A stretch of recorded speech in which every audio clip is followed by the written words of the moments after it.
आप सभी का स्वागत है तेजस क्लासेस में।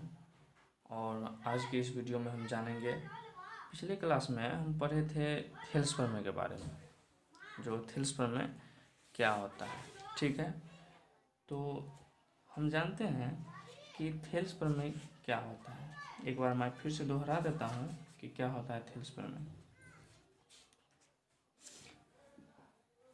कि थेल्स प्रमेय बोलता है कि अगर किसी त्रिभुज का एक भुजा के समांतर दूसरी भुजा को भिन्न भिन्न बिंदुओं पर प्रतिच्छेद करने के लिए रेखा खींची जाए, तो यह जो अन्य दो भुजा होता है वह एक ही अनुपात में विभाजित करता है। इसमें दिया हुआ रहता है कि जो जैसे कि ये त्रिभुज है और इस रेखा के समांतर ये रेखा खींची जाती है, तो ये रेखा खींची जाती है तो इन दोनों भुजा पे ये और ये यहाँ पे प्रतिच्छेद करती है।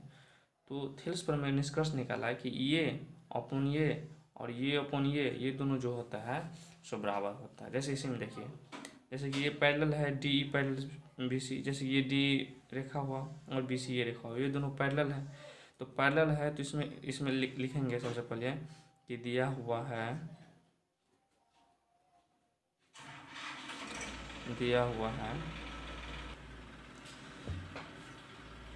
D E parallel B C. अब जो ही पैरेलल बी सी है तो हम इसका थेल्स प्रमेय उपयोग करेंगे। तो थेल्स प्रमेय से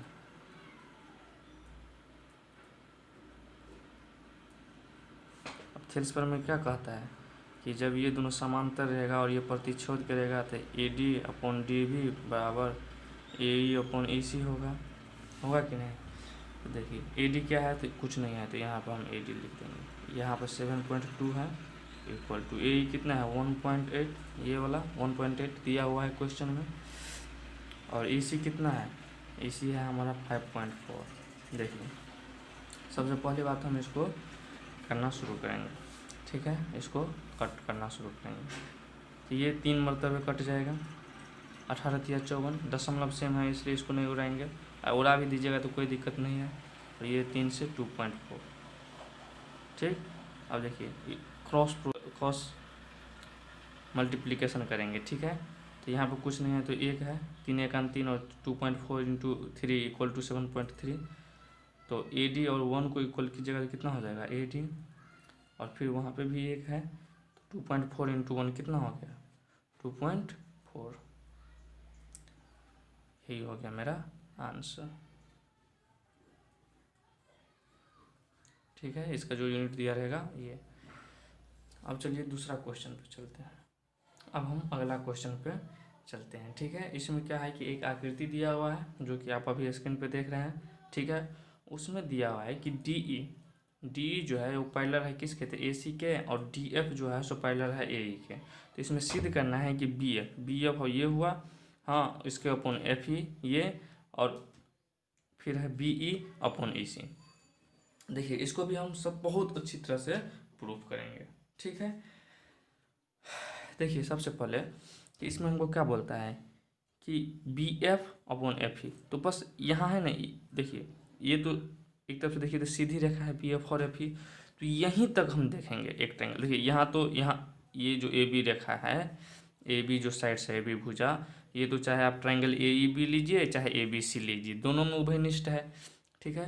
तो इसको सबसे पहले हम बी ई भुजे, सबसे पहले हम देखेंगे ट्रायंगल ए बी ई में, ठीक है।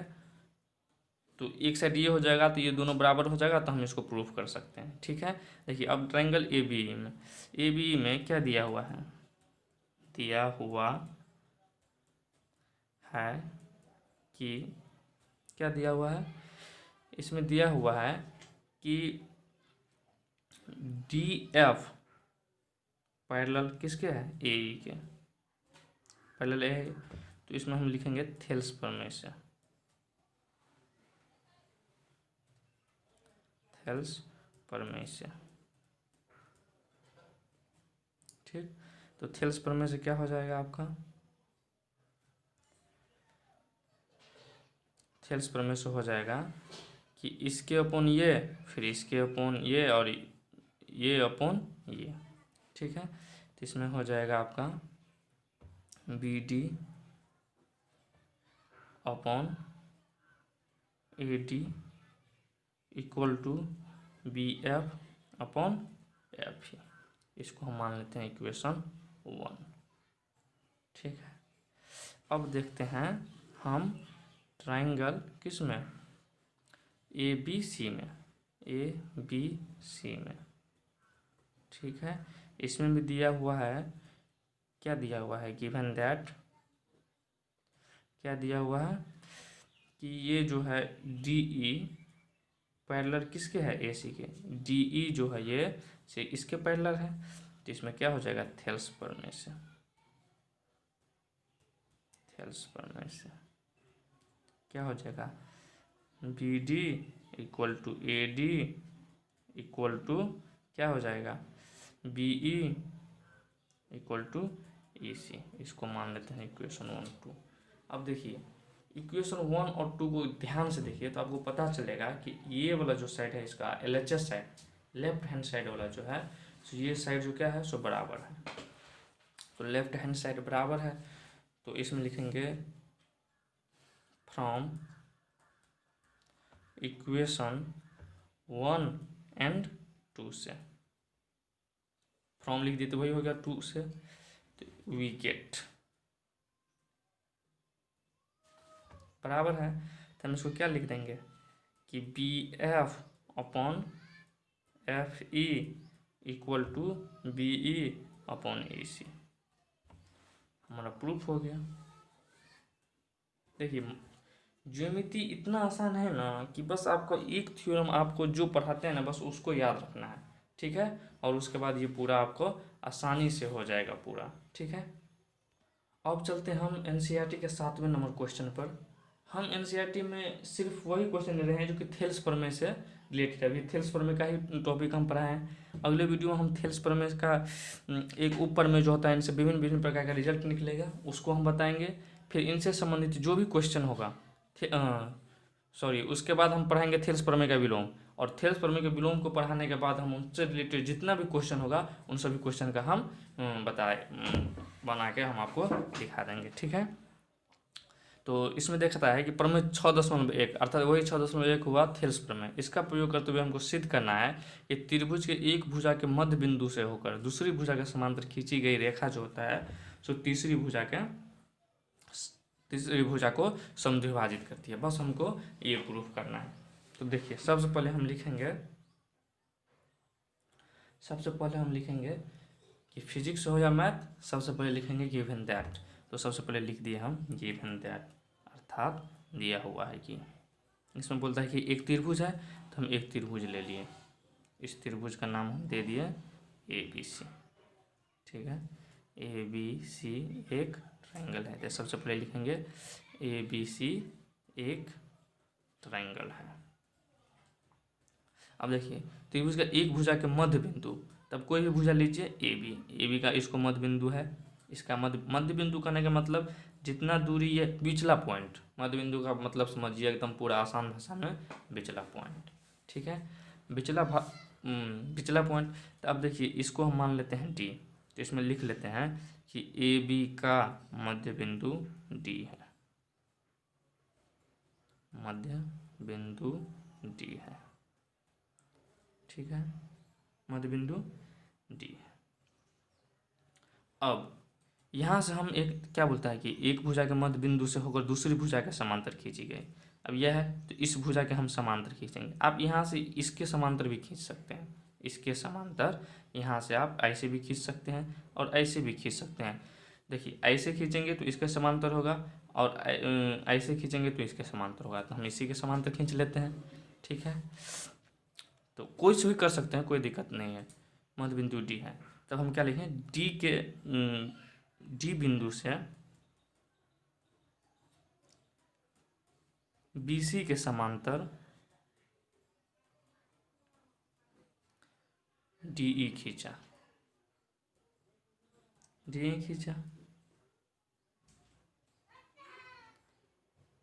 जो AC के E बिंदु पर मिला।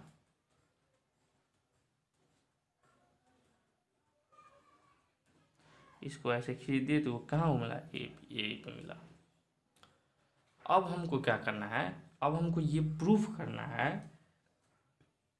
हमको सिद्ध करना है, प्रूफ करना है कि ई पॉइंट जो है, ई बिंदु AC का मध्य बिंदु है। मध्य बिंदु अर्थात विचला पॉइंट मध्य बिंदु है। इसे हम ऐसा भी लिख सकते हैं, अर्थात AE बराबर EC, यही न होगा। ठीक है, तो अब हम सबसे पहले बनाना शुरू करते हैं। ठीक है, अब देखिए त्रिभुज ABC में हमको देखना है थेल्स, इसमें DE पैरेलल हो गया BC का, दिया ही हुआ है, तो इसमें थेल्स प्रमेय लग जाएगा। थेल्स प्रमेय से, थेल्स प्रमेय से, ठीक है, थेल्स प्रमेय से क्या हो जाएगा, ये था हमारा फिगर ABC D और E। थेल्स प्रमेय से क्या हो जाएगा, AD upon DB equal to AE equal to EC। ये जो मध्य बिंदु है, मध्य बिंदु का क्या मतलब हुआ, मध्य बिंदु का मतलब है इसमें कि AD बराबर क्या है, BD है कि नहीं, मध्य बिंदु है। तो इसमें AD और BD जो मध्य बिंदु है, चूंकि D मध्य बिंदु है, अर्थात AD बराबर BD। तो जब AD बराबर BD हो जाएगा तो ये दोनों तो कट के बराबर हो जाएगा, अर्थात AD लिखें हम, फिर नीचे में AD लिख दिए बराबर AE इक्वल टू EC, ये लिख दिए। तो ये कट गया, तो कितना हो गया, ये कट गया, तो 1 1। तो अब इसको क्रॉस मल्टीप्लिकेशन करेंगे, तो क्रॉस मल्टीप्लिकेशन करेंगे तो क्या हो जाएगा, AE गुने 1 क्या हुआ, AE बराबर EC हो गया। बस यही तो हमको प्रूफ करना है। अतः हम कह सकते हैं कि अब जब दोनों बराबर हो गया तो क्या हो गया, अतः हम कह सकते हैं कि ई बिंदु जो है AC का मध्य बिंदु है।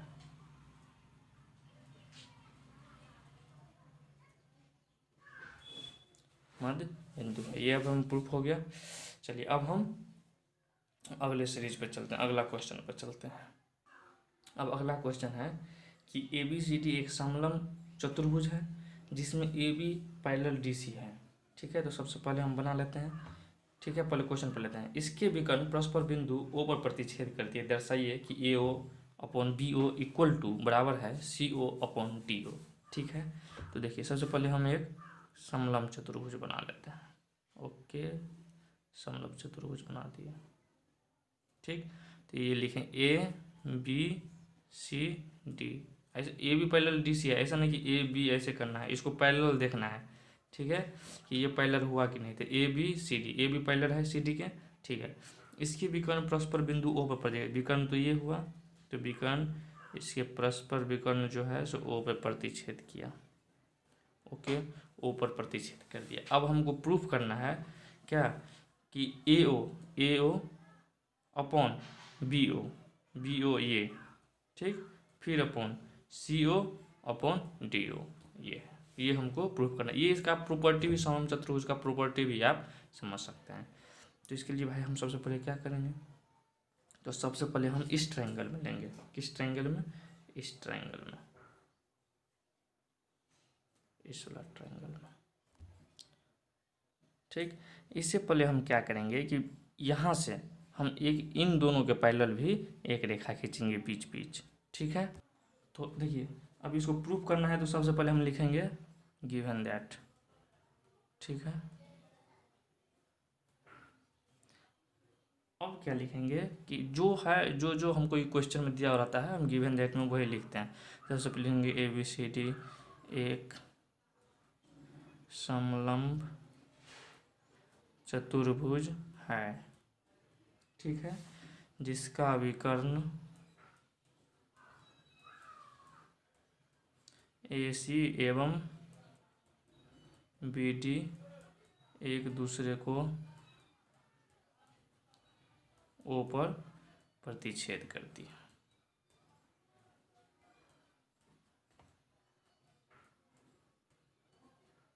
प्रतिच्छेद करती है। अब हमको तो सिद्ध क्या करना है, तो सिद्ध करना है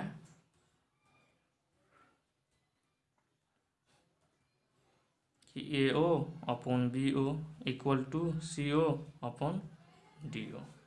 ठीक है, ये हमको प्रूफ करना है। अब हम इसके लिए क्या करेंगे कि सब एक रचना लेंगे हम। ठीक है, एक रचना लेंगे कि AB और CD के पैरेलल, CD के समांतर एक रेखा खींचेंगे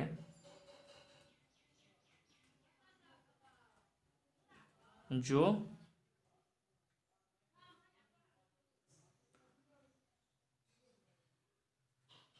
AB और CD के समांतर एक रेखा O से खींचेंगे जो AD के बिंदु E और BC के बिंदु, BC रेखा पर बिंदु F पर मिलती है। तो चलो है, इसके समांतर हम एक रेखा खींच दिए E और F। बस अब हो गया। अब देखिए, अब हमको देखना है त्रिभुज ABD में देखेंगे हम। ये ABD इसमें, ABD इसमें, ठीक है, त्रिभुज ABD में। अब देखिए ABD में हम तो इसका समांतर ही खींचे हैं, तो देखिए EO पैरेलल हो गया AB का, है कि नहीं। तो हम लिखेंगे EO पैरेलल AB। तो थेल्स प्रमेय से, थेल्स प्रमेय से, ठीक है, थेल्स प्रमेय से क्या हो जाएगा, AE अपॉन ED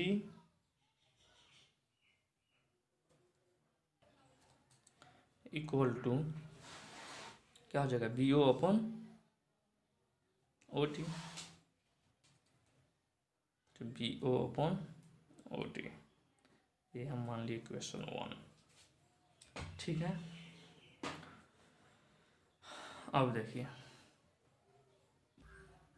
अब हम किस में देखेंगे, CDA में।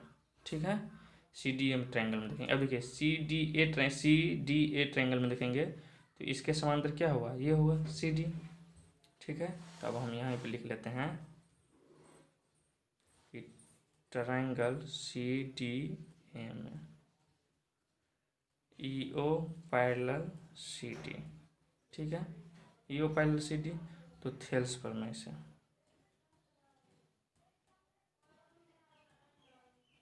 थेल्स प्रमेय से क्या हो जाएगा, AE upon ED equal to AO upon OC, समीकरण 2।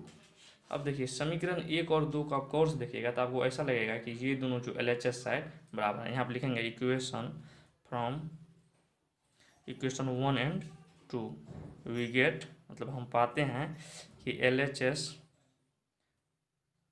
LHS side of both equation is equal, मतलब दोनों साइड बराबर है, इसलिए क्या हो जाएगा, तो BO upon OD equal to AO upon OC। अब देखिए, अब क्या करेंगे हम कि क्रॉस प्रोडक्ट कर देंगे, तो BO upon OC equal to हो जाएगा AO अपॉन OD। अब हमको ये देखना है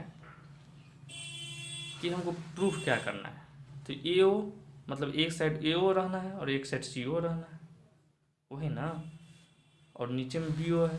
तो देखिए हम क्या करेंगे कि AO को रहने देंगे और OD को इस साइड लेकर आ जाएंगे, और BO जो है यहाँ पे ये नीचे चल जाएगा। तो देखिए यहाँ पे ऊपर OC बच जाएगा, OC रख लिए, तो BO उस साइड जाएगा तो कहाँ जाएगा, नीचे जाएगा, नीचे जाएगा OC, और यहाँ पे हमको AO रख लिए तो OD चले जाएगा यहाँ पे नीचे, क्योंकि ये मल्टीप्लिकेशन में है, और यहाँ पे बी ओ चल जाएगा नीचे। तो देखिए हमको यही प्रूफ करना था। ठीक है, चलिए आज का वीडियो हम यहीं समाप्त करते हैं। अगली वीडियो में मिलेंगे हम एक नए टॉपिक के साथ, थेल्स प्रमेय का विलोम। ठीक है।